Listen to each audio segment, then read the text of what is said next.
கர்த்தராகிய இயேசு கிறிஸ்துவின் நாமத்தில் உங்களை அன்போடு வாழ்த்துகிறேன். இன்று ஆண்டவர் நமக்கு தரும் அற்புத வார்த்தை சங்கீதம் 55:22. கர்த்தர் மேல் உன் பாரத்தை வைத்துவிடு. Psalm 55:22. Cast your cares on the Lord. அன்பான சகோதர சகோதரிகளே, எந்த காரியத்தை குறித்தும் நீங்கள் கவலைப்பட்டு கலங்காதிருங்கள். உங்கள் பாரங்களை, உங்கள் கவலைகளை கர்த்தரிடம் சொல்லிவிடுங்கள். அவர் மேல் வைத்து விடுங்கள். கவலையற்று வாழுங்கள். உங்கள் கணவனை குறித்த கவலையா, மனைவியை குறித்த கவலையா, பிள்ளைகளை குறித்த கவலையா, பிள்ளைகளின் நிகழ்காலம் எதிர்காலம் இதனை குறித்த கவலையா, அல்லது இடம் வாங்கி எப்படி வீடு கட்டப் போகிறோம் என்ற கவலையா, அல்லது கடனை எப்படி அடைக்கப் போகிறோம் என்ற கவலையா, அல்லது குழந்தை செல்வத்திற்காக ஏங்கி கவலைப்பட்டு கலங்கி கொண்டிருக்கிறீர்களா, அல்லது நிரந்தர பணி கிடைக்க வேண்டும் என்று எதிர்பார்ப்போடு காத்திருக்கிறீர்களா, ஆவிக்குரிய வாழ்க்கை ஆசீர்வதிக்கப்பட வேண்டும் என்ற கவலையா? எந்த கவலையானாலும் நீங்கள் கவலைப்பட வேண்டியதில்லை. கர்த்தர் மேல் நம் பாரத்தை வைத்து விடுவோம். அவர் நம்மை எல்லா இக்கட்டுக்கும் நீங்களாக்கி மீட்டுக்கொள்வார்.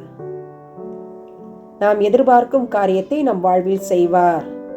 நாம் கவலையற்று வாழலாம்.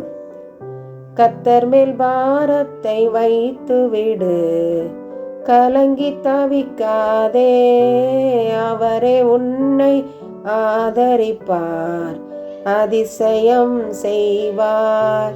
கர்த்தர் மேல் பாரத்தை வைத்து விடு, கலங்கி தவிக்காதே, அவரே உன்னை ஆதரிப்பார், அதிசயம் செய்வார்.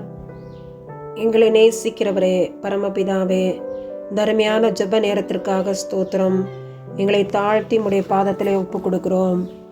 லோன் செயலிகள் மூலமாக கடன் வாங்கும் மக்களுக்காக பாரத்தோடு ஜெபிக்கிறோம்.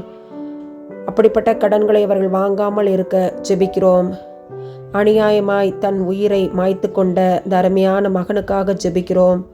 அருமையான கணவனை இழந்த மனைவிக்காக, குடும்பத்திற்காக ஜெபிக்கிறோம். ஆறுதலை தாரும். வருகிற வருமானத்திற்குள் சிக்கனமாய் குடும்பத்தை நடத்தக்கூடிய கிருபைகளை பெற்றோருக்கு நீர் கட்டளையிட வேண்டுமாய் ஜெபிக்கிறேன். கடன்களை அடைக்கத்தக்கதான மார்க்கங்களை பிள்ளைகளுக்கு நீர் உண்டு பண்ணுவீராக. தவறான அழுத்தங்கள் மூலமாக தற்கொலையை நோக்கி ஓடிவிடாதபடி தைரியமாய் எதையும் ஃபேஸ் பண்ணக்கூடிய கிருபைகளை நீர் பிள்ளைகளுக்கு தாரும். உம்முடைய கரத்திலே குடும்பங்களை ஒப்பு கொடுத்து ஜெபிக்கிறோம். கடன் வாங்காத வாழ்க்கையை வாழ நீர் அவர்களுக்கு கற்றுக் கொடுத்துள்ளோம். இயேசுவின் மூலம் ஜெபிக்கிறோம் நல்ல பிதாவே. ஆமேன், ஆமேன்.